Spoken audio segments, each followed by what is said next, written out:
Welcome back to Close Up. Vivek Ramaswamy is a name you might not have heard yet, but in the Republican race for president, he's going to make sure by the time the calendar flips to 2024, Granite Staters know who he is and what he stands for as he seeks to lead the country. Mr. Ramaswamy is our guest this morning on Close Up. Thanks for being here. It's good to be here, Adam. How are you? Great. So let's just start off with the easy question, which is tell us who you are and why you're running for president. So I'm a businessman. I'm a successful entrepreneur. I've built multi-billion-dollar companies by challenging bureaucracies. That's how I've built my career. Now I'm going to actually challenge the bureaucracy in the federal government and to actually shut it down. But I'm doing it based on not just a vision of saying that I can do this as a technocrat. I'm doing this based on a vision for a country. In 3 books I've written, Woke Inc., Nation of Victims, a 3rd one coming out later this year. I'm not running on somebody else's vision. I'm running on my vision for the country. And I think that to put America first, and I am an unapologetic America first conservative, we still need to rediscover what America is. And I'm running on a unifying agenda that revives the ideals that set this nation into motion in 1776 in places not far from where we're having this conversation. I believe deep in my bones those ideals still exist, and I'm running for president to revive them. As you noted, you've been a crusader against what you call woke ideology and these, quote, secular cults. Explain what you mean by that. Yeah, so I think that Americans today, people my age, I'm the first millennial candidate to run for U.S. president as a Republican, we're so hungry for a cause, for purpose and meaning. Faith, patriotism, family, hard work, these things have disappeared. That leaves a moral vacuum in its wake, and that's what allows racial wokeism or radical gender ideology or the climate cult or even COVIDism a couple of years ago to fill that void. We hunger for meaning, and now we're looking to these skin-deep philosophies that say your identity is not based on your accomplishments, but on the color of your skin or who you're sexually attracted to. That's skin-deep religions that many people in this country are flocking to because they lack even a good answer to the question of what it means to be an American. I think if you ask most people my age, really any age, what does it mean to be American today? Adam, you get a blank stare in response. I think that's a problem. I'm on a mission to address that, not with vengeance and grievance, but with a positive vision for what America actually can be. As Reagan did in 1980, I think that's what we're going to deliver in 2024. You see political cults on the left. Are there any corollaries on the right? I think that there is a hunger for purpose and meaning across the board. I think many people on the right, one of the mistakes that many conservatives make is, A, to just go after the problem without actually understanding what the solution is. I'm going to be really honest. I fell into that trap a couple of years ago. I wrote Woke Inc., and that's about identifying the problem. Wrote Nation of Victims, talked about the spread of victimhood culture in this country. But then I looked myself in the mirror, and I said, good, the first step is identifying the problem clearly. But if we want to actually solve it, we got to go the distance. And we can't just do that by seeing ourselves as victims either. We actually have to graduate beyond victimhood culture, beyond grievance, beyond vengeance, and to actually offer an affirmative vision of what it means to be American.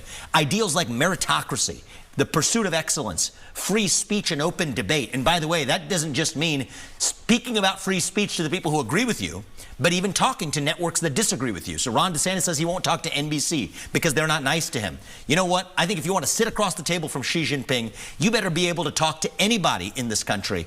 And so I'm now walking the walk. We've talked the talk as conservatives. Now it's time to walk the walk. That's why I'm running for president, because I don't see that in the rest of the professional politician class. You say that you're friends with former President Donald Trump, but obviously you have to run against him in this primary. How do you take him on without getting into a fight with him? Well, look, I respect what he did in 2015 and 2016. Frankly, he won New Hampshire. That catapulted him forward in 2016. That's exactly the path that I think we're going to follow here as an outsider. And I do think we need an outsider in the White House. But you only get to be an outsider once. I've got fresh legs under me. I'm not cynical, jaded yet. I won't be the same person 8 years from now that I am today. Donald Trump isn't the same person now that he was 8 years ago. I'm the outsider in this race, and I'm aiming to take the America First agenda even further than Donald Trump did. And I'm going to be very honest about this. America First does not belong to Donald Trump. It does not belong to me. It belongs to the people of this country, and it wasn't even born in 2016. It was born in 1776. And if we can rediscover those ideals that set the nation into motion, then we'll be able to go even further than Trump did with that agenda. That's why I've become the first presidential candidate in U.S. history to say I'm going to end race-based affirmative action in America. You can do it by an executive order because it was created by an executive order. Abandon the climate cult. Actually shut down toxic government agencies rather than just complaining about them and putting a figurehead on top. That's what going further means.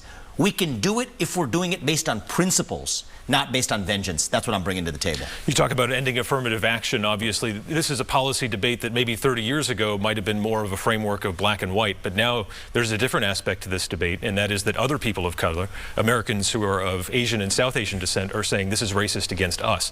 What is your viewpoint coming at it from that perspective? So I do think that affirmative action is obviously a form of anti-white and anti-Asian, including anti-Indian American racism.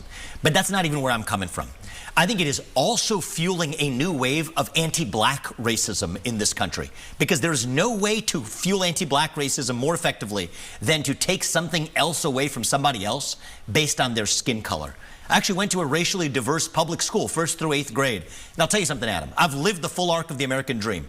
I've built multi-billion-dollar businesses. There isn't a single one of those black kids that could not have achieved everything that I've achieved in my life, maybe more, if they had the same foundation that I did, which is 2 parents in the house and a focus on education. So if you want to actually address the racial inequalities in this country, go to the root causes, and let's talk about that in the open. Those are uncomfortable issues to talk about. We need to talk about them in the open. I care about solving the problem. So my crusade against affirmative action is because, first of all, it's about the revival of merit in America. And once we put the merit back into America, that lifts all Americans up regardless of the color of their skin. That's something other Republican politicians dance around. They won't take it on head on.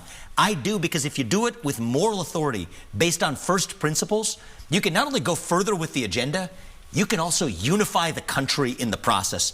That's exactly what I intend to do, and that's why I'm in this race, and that's why I love states like New Hampshire that think independently outside of the usual talking points of partisan politics. You're getting a big response on the campaign trail when you talk about cross-border military enforcement against the cartels to end the flood of fentanyl that's coming into this country. To what extent, as president, would you have concerns about actual Mexican sovereignty? So here, I've actually looked at this issue carefully from a legal perspective. You are not a nation, as a nation, allowed to harbor non-state actors that are inflicting physical harm on another country. That's exactly what the Mexican drug cartels are doing, aided by China, by the way. From Wuhan, I'm not kidding you, from Wuhan, there's now chemical inputs that go into manufacturing synthetic fentanyl, including even Chinese chemists who are south of our own border, pumping fentanyl across the border, responsible for over 100,000 deaths per year, American deaths on American soil. Think about that. That's 50 times the number of people who died on 9/11. I refuse to be a U.S. president who sits by as a passive bystander in the White House, like Joe Biden is now, just watching that happen. I think it is a morally, ethically, and legally justified use of the military to A, secure our border, and B, if Mexico is not willing to partner with us to solve the problem, then to go in and get the job done ourselves. That is what the U.S. military exists to do, is to protect American interests, save American lives on American soil, rather than protecting somebody else's border halfway around the world. And I won't apologize for that. It does rankle the defense establishment across both parties. But I've actually been the leading candidate to say that I will deliver on that. And I think that helps revive our national pride by saying, who would have ever thought that we can use our military to actually solve real problems that real Americans face? Let's game this out, though. Let's say you are successful with airstrikes, Navy SEALs, clandestine operations, all of it. You wipe out a bunch of cartels, but they'll come back because the demand is still there. And then Mexico might not want to cooperate with the United States anymore based on those attacks. So how do you solve the problem and not get into an Afghanistan-style situation where you are continuously then having to do airstrikes and military incursions to stop the cartels? Well, my actual hope and expectation is that by being very clear about what we're going to do, we're going to get cooperation from the Mexican government. I'm not going to send troops in. Forget about that. That's not the first step. The first step is you use our military to secure our own border. That's step one. Step two is you call up the next Mexican president. There's a Mexican election, a presidential election in 2024 too. I'm following that very closely. I think that there is a chance we'll get a president who's better at this than AMLO, who uses a hugs, not bullets policy towards the cartels, effectively running a failed narco state. There could be there are a lot of Mexican people in Mexico who are frustrated by that. There could be a good electoral result in Mexico in 2024. I'll call the next Mexican president and say, look, you have a problem. It's causing a problem for us. We will help you solve it. By the way, for a tiny fraction of what we spend in Ukraine. That's the math on this. We will help you. But if you don't do it, we're going to come in and take care of it ourselves, not because we're violating your sovereignty, but because we are protecting ours. And I think that will result in a solution that fortitude actually breeds better results. And when you're willing to make a sacrifice, that's when in geopolitics you don't actually have to make one at all. But it's going to take the strength and fortitude of someone to actually deliver that Biden doesn't bring that to the table. I do. That's why I'm running. You want to do away with the FBI. How do you propose to handle ongoing major criminal investigations if you essentially dissolve the enforcement arm of the DOJ? So I've been very clear. There are certain government agencies that need to be shut down and not brought back because they should have never existed in the first place, like the U.S. Department of Education, which should not have existed. That's a local matter. $83 billion wasted. I said I'll shut it down and not bring it back. With the FBI, what I've said is we will shut it down and need to rebuild something from scratch that's depoliticized, minus the corruption, to take its place. Because if you have federal laws, you need federal law enforcement.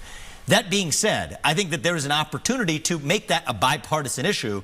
And we have precedent for this because there have been government shutdowns before. They said, oh, well, the FBI people can't go to work. We're going to have national security problems. That's proven to be a myth every time. So you can't be afraid of those short-term reactions to do the right thing on the scales of history. I'm going to get it done. All right, Vivek Ramaswamy, it's been enjoyable. We'll see you out there on the campaign trail. Thank you, Adam. It's a pleasure.